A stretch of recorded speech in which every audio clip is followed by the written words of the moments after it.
Morning guys. ആദ്യത്തെ പ്രവാസ ജീവിതത്തിലേക്കുള്ള ആദ്യത്തെ ഡ്യൂട്ടിക്ക് പോവുകയാണ്.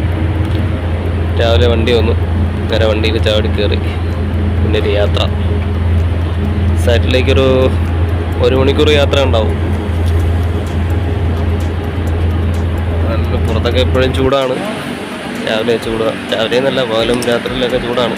അങ്ങനെ സൈറ്റ് സ്ഥലത്തെത്തി. ചെറിയ ഒരു കണ്ടെയ്നർ റൂമുണ്ട്, AC-യാണ്, റെസ്റ്റോറൻറ്റ് റൂമാണ്. ആ റൂമിൽ നമ്മൾ കൊണ്ടുവന്ന ഫുഡൊക്കെ കിട്ടിയിരിക്കുന്നുണ്ടാണ്. ഓരോ പ്രവാസികളുടെയും സദ്യയാണത്. അങ്ങനെ മാൻ ലിഫ്റ്റിൽ ചാടിപ്പിടിച്ച് കയറി. ഇന്ന് പുറത്താ ഡ്യൂട്ടി, അതായത് ഷീറ്റ്. നല്ല ഹൈറ്റുണ്ട്. ആദ്യമേ അവിടെ തന്നെ, ഇനിയിപ്പം വൈകിട്ട് വരെ ഇതിനകത്ത് തന്നെ വെയിലത്തുള്ള പരിപാടിയാണ്. ചൂടെന്ന് പറഞ്ഞാൽ നിൽക്കാൻ പറ്റില്ല. ഇപ്പം ഒരു നിയമം കൊണ്ടുവന്നിട്ടുണ്ട്, 12:30 കഴിഞ്ഞാൽ 3 മണി കഴിഞ്ഞിട്ട് ഡ്യൂട്ടിക്ക് ഇറങ്ങാൻ പറ്റൂ. അപ്പം 12 മണി വരെ നമ്മൾ ഡ്യൂട്ടി ചെയ്യും. ഇത് അതിൻ്റെ മുകളിലുള്ളൊരു വ്യൂ ആണ്.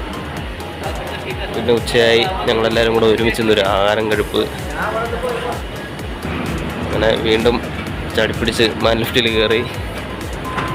പിന്നെ ഇതാണ് എൻ്റെ പുറകിൽ നിൽക്കുന്ന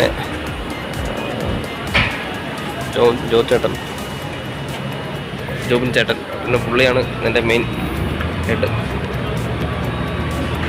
പുള്ളി അപ്പം ഇവിടുത്തെ പണികളൊക്കെ സെറ്റായി. ഇനി കുറച്ച് ഷീറ്റും കൂടെ അടിക്കാനുണ്ട്. ആ ഷീറ്റും കൂടെ അടിച്ചു കഴിഞ്ഞാൽ അത് ഓക്കെ ആവും. അന്നത്തെ ഡ്യൂട്ടി കഴിഞ്ഞു. അങ്ങനെ എല്ലാം പാക്ക് ചെയ്തു, എല്ലാം സെറ്റ് ചെയ്തിട്ട് ഞങ്ങൾ ഇന്നത്തെ ഡ്യൂട്ടിയും കഴിഞ്ഞ് തിരിച്ച് പോവുകയാണ്. ഈ കറുത്ത ഷീറ്റ് അടിച്ചിരിക്കുന്നതാണ് നമ്മൾ വർക്ക് ചെയ്തുകൊണ്ടിരുന്നത്. അതിന് വണ്ടി വരാൻ വേണ്ടിയുള്ള വെയിറ്റ്. ഒരു വണ്ടി വന്നു, കുറച്ച് ആൾക്കാരെ കൊണ്ടുപോയി.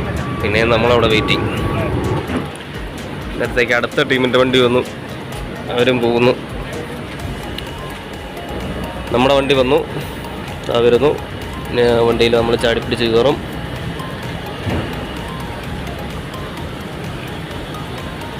അങ്ങനെ എല്ലാവരും കയറി. ഇനി യാത്രയോട് യാത്ര. പിന്നെ ഒരു ട്രാഫിക്കൊക്കെ ആണെങ്കിൽ ഒരു 2 മണിക്കൂറെങ്കിലും എടുക്കുമെന്നൊക്കെയാണ്. എന്തായാലും 8:30 ആവും നമ്മളവിടെ റൂമിൽ ചെല്ലുമ്പോഴത്തേക്കും. അതായത് ഷാർജയിൽ നിന്നും ദുബായിലാണ് വർക്ക് കിടക്കുന്നത്. ദുബായിലും ഷാർജയിലാണ് ഞങ്ങൾ താമസം. അപ്പോൾ ഇതിനൊരു യാത്രയോട് യാത്ര. ഇതിനൊരു ഉറക്കം ഒക്കെ ഉറങ്ങി അങ്ങ് പോവും. ഇതാണ് ഷാർജ യൂണിവേഴ്സിറ്റി. ഇവിടെ കാണാനൊക്കെ നല്ല കാഴ്ചയുണ്ടെന്നൊക്കെ പറയുന്നുണ്ട്.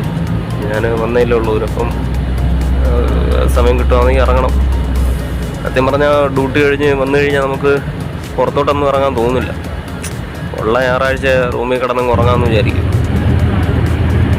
ഈ ചൂട് ഇനിയിപ്പം 2 മാസം കഴിഞ്ഞാൽ തണുപ്പാവും, അന്തരീക്ഷമൊക്കെ തണുപ്പാവും എന്നൊക്കെ പറയുന്നു. അപ്പം നമ്മുടെ ചാനൽ ലൈക്ക് ചെയ്യുക. അങ്ങനെയുള്ള പ്രവാസികളുടെ ജീവിതമൊക്കെ ഞാൻ ഇനിയും ഇടാം. Okay, by.